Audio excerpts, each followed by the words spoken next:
का सबसे बड़ा लोकतंत्र माना जाता है। लेकिन इसकी आंतरिक सच्चाई क्या है? यही कि नेताओं के चुनाव से पहले बड़े बड़े वादे, बाद में बंटाधार। हर साल देश में कई जगह बेशुमार बारिश होती है और उसकी पूरी तैयारी भी की जानी चाहिए, पर आज भी भारत में कई गांव ऐसे हैं जो बारिश होते ही जलमग्न हो जाते हैं और साथ ही जलमग्न हो जाते हैं नेताओं के चुनावी वादे।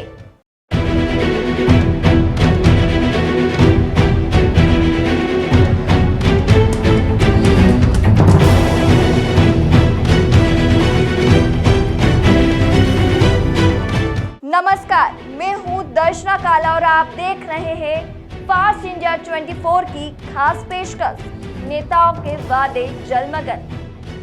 बलरामपुर जिले में आज भी कई ऐसे गांव हैं जो बरसात के समय टापू में तब्दील हो जाते हैं। ग्रामीण अपनी जान जोखिम में डालकर नदी पार करने को मजबूर दिख रहा है और फिर गांव की जो तस्वीरें सामने आती है वो विकास की सरकारी दावों की पोल खोलती नजर आती है। जिला मुख्यालय से महज 20 किलोमीटर दूर चिल्मा गांव है जो मुख्य मार्ग NH से कुछ ही दूर पर स्थित है, लेकिन यहाँ जाना टीड़ी खीर हो चुकी है।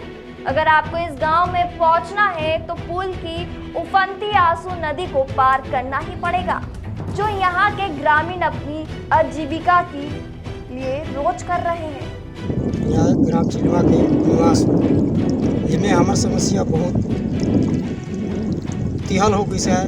काहे कि बहुत पूर्व से मैंने चिल्मा में जो बैठीन है हमारे पहाड़ी पूर्वा मन ओमन जो है तो आज तक शासन कोई ध्यान नहीं दी। काहे कि शासन कहल कि पहाड़ी पूर्वा को गोद में लिया गया है, राज्य सरकार कहल, केंद्र सरकार कहल, भारत सरकार कहल, लेकिन इनमें कोई योजना हमन के नहीं मिल पाता है आज तक। लेकिन आज हमार नया गठन हुई, नया ग्राम पंचायत हुई, एकर स्तर से एक हमार नया उप सरपंच के बनाएन, ओकर तहत यानी DFO के संपर्क करें तो एक ठे हमन के राहत, महिला मन के राहत बारे एक ठे नाव दी। लेकिन अगर सरकार हमन के अगर चाहे तो एक ठे छोटा पुल अगर इसमें सासू में अगर बन जाती तो हमन इस जगह कहे कि यहाँ शिक्षित बहुत हैं, गुरुजी हैं, हेड मास्टर हैं, आने जाने हैं, यहाँ छात्रावास है, ये का कहते मिडिल स्कूल है, कम से कम लड़का मन तो हमन के बढ़िया पढ़ा लिखा भी हो जाती। एक वजह से इस जगह लड़का मन पढ़ नहीं पाते हैं। तो ग्रामीणों की ये समस्या काफी सालों से बनी हुई है, लेकिन आज तक किसी भी अधिकारी या जिम्मेदार व्यक्ति ने इसकी ओर ध्यान ही नहीं दिया है। इस गांव में पहाड़ी कोरबा जनजाति की बहुलता जाती रहती है, पर लगता यहाँ तक पहुँचने वाली सरकार योजनाएं भी आती उफनती नदी में बह जाती है और वंचित रह जाते हैं जरूरतमंद गांववासी। परेशान को देखते हुए स्थानीय DFO ने यहाँ ग्रामीणों के लिए 2 डोंगा की व्यवस्था की है, लेकिन ग्रामीण उसका संचालन करने के लिए नहीं आते हैं, जिससे उसमें उन्हें डर ही बना रहता है। ऐसे में ग्रामीण यहाँ पर सरकार से पुल की मांग कर रहे हैं, जिससे उनकी समस्या दूर हो सके। जब बारिश हुई तो बहुत ज़्यादा पानी है और पार होना बहुत असंभव है। काहे कि हमारे जगह पहाड़ी कोरबा बहुल क्षेत्र है और ये राष्ट्रपति के दत्तक पुत्र माने जाते हैं, लेकिन आज भी ये गांव मूलभूत सुविधाओं का अभाव में पड़ी से कोई भी शासन प्रशासन कर नज़र हमारे गांव पर नहीं है। अभी नया पंचायत बनी से मैं वहाँ कर सरपंच अंजू बेग बोलत हूँ और मैं अपन पंचायत लेके काफ़ी चिंतित हूँ, परेशान हूँ। काहे कि आज तक न शासन प्रशासन राष्ट्रपति के दत्तक पुत्र करो ध्यान नहीं गई से और इलाज के अभाव में हमार जकर एक पहाड़ी कोरवा कर मृत्यु भी 15-20 दिन पहले हो चुकी से और एकर पहल आज तक कोई नहीं करी से।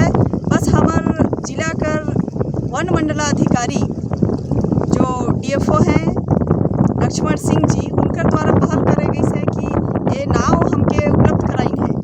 तो अब नाव होएगी से तो हमार आना जाना थोड़ा सा हमार महिला मन कर, विशेषकर महिला मन जो आए जाए में बहुत ज़्यादा मुझे दिक्कत होती है। मैं महिला होने के नाते और ये गाँव पर सरपंच होने के नाते मुझे प्रतिदिन अपन जिला में जाना पड़त रही, बलरामपुर जिला जाना पड़त रही और वो नदी पार करके जाना पड़े। अपन गाँव का समस्या सबसे बड़ा है, नदी में पुलिया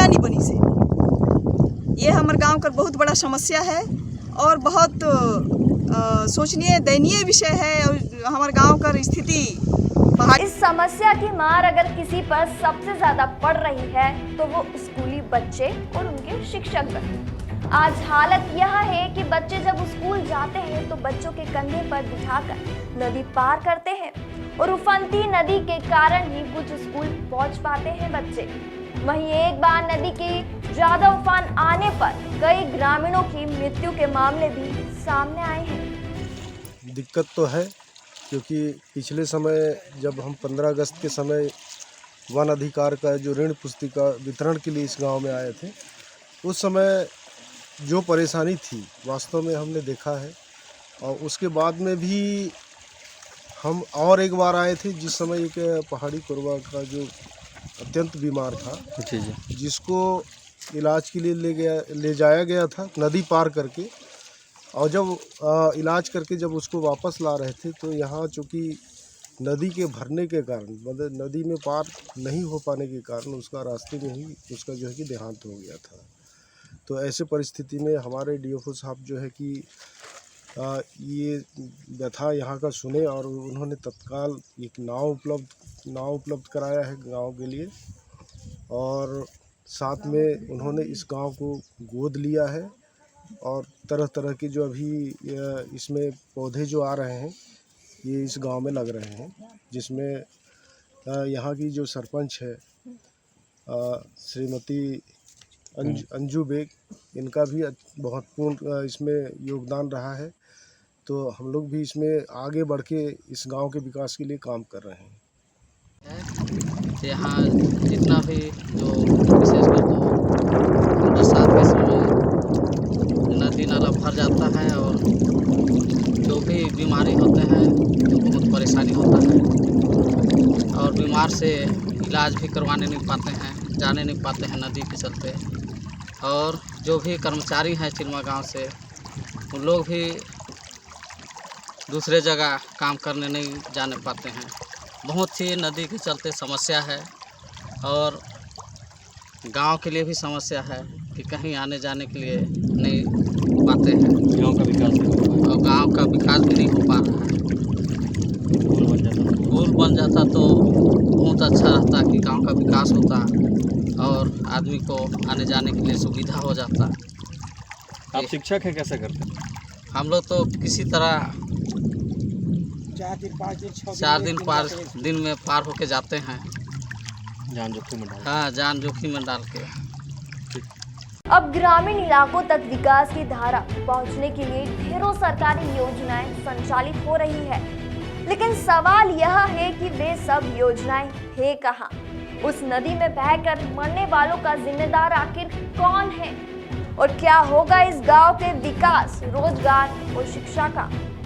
ऐसे कई सवाल हैं जो उठाना जरूरी है ताकि प्रशासन के कानों में जू रेंगना शुरू करे और बड़े बड़े चुनावी वादे यूं की उफनती नदी में नहा बह जाए। आशा है कि समस्या पर प्रशासन जल्द ही कोई बड़ा कदम उठाने वाली है।